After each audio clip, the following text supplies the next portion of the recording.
All I've ever heard my whole life is that we make our own success.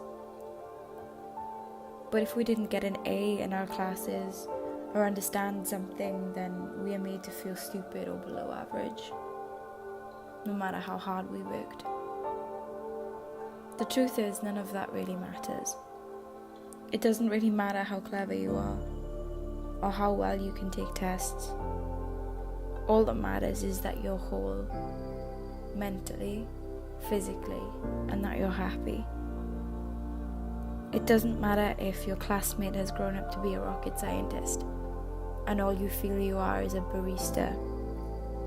All that truly matters is that you're whole, mentally, physically, and that you're happy.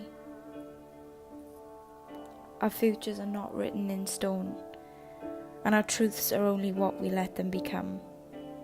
All that really matters is that you're whole, physically, mentally, and that you're happy.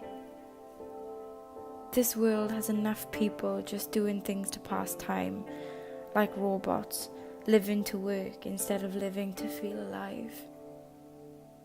Love your life, and in return your life will love you. We are all exactly where we are meant to be.